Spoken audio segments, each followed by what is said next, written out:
Shalom kepada jemaat semua. Kali ini kita akan sama-sama merenungkan firman Tuhan. Sebelum kita mulai, jangan lupa untuk subscribe Hosiana TV ini ya. Jangan lupa di-share ya.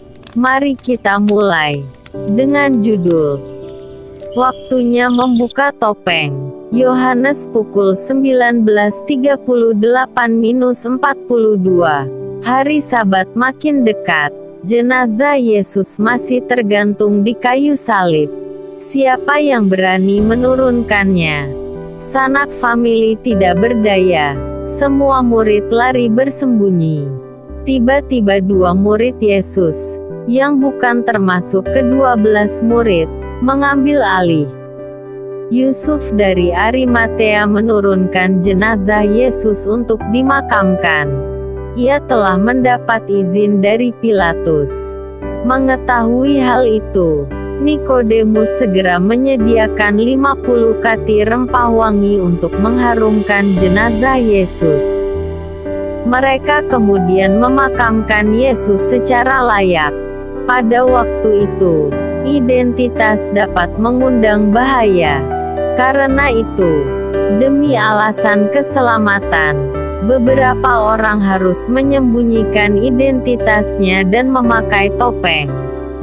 Selama ini, Yusuf dari Arimatea dan Nikodemus menyembunyikan simpati mereka kepada Yesus.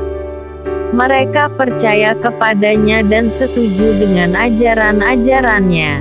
Namun, mereka tidak ingin kenyamanan hidup atau keluarga mereka terancam.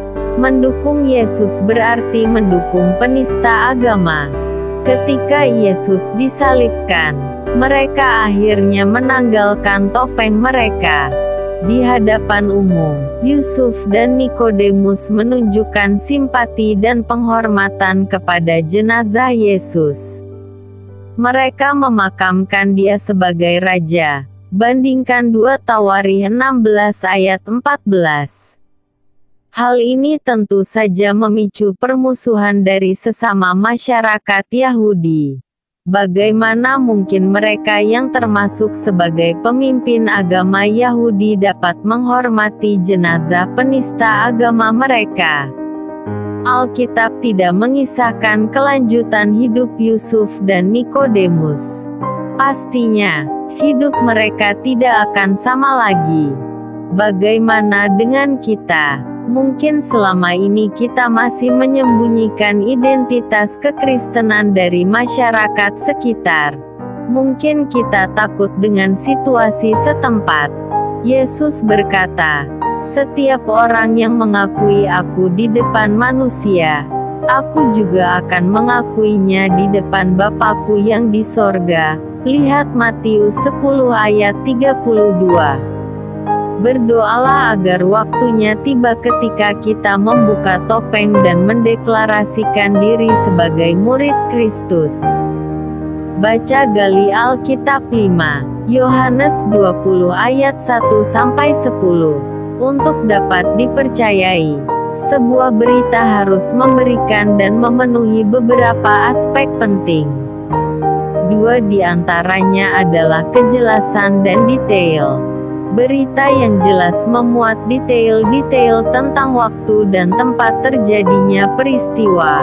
Bahkan benda-benda yang ada di sekitar peristiwa akan membuat orang makin meyakini bahwa berita itu dapat dijamin kebenaran dan keabsahannya. Detail itulah yang ingin disampaikan oleh penulis Injil Yohanes pada nas ini. Apa saja yang Anda baca? 1. Kapan tepatnya Maria Magdalena pergi mengunjungi kubur Yesus? Apa yang dilihatnya dari kubur itu? 2. Kepada siapa ia pergi memberitahukan hal yang baru saja dilihatnya itu? Apa yang dikatakannya kepada mereka? 3. Bagaimana respons mereka mendengar hal itu? 4. Apa yang tampak oleh mereka pada kubur itu? 5. Apa respons mereka setelah melihat semuanya itu? Apa pesan yang Tuhan sampaikan kepada Anda? 1. Mengapa penulis Injil Yohanes menulis setiap peristiwa dan kronologi waktu saat itu dengan jelas dan mendetail? 2. Apa pentingnya detail peristiwa itu dengan iman kepercayaan Anda hari ini? Apa respons Anda? 1. Jika Anda percaya dengan kebangkitan Yesus, apakah Anda akan menceritakannya kepada orang lain? Bagaimana Anda akan melakukannya? 2. Informasi apa saja yang akan Anda ceritakan kepada mereka? Pokok doa. Memohon hikmat kepada Tuhan untuk bercerita tentang kebangkitan Yesus kepada orang lain secara jelas.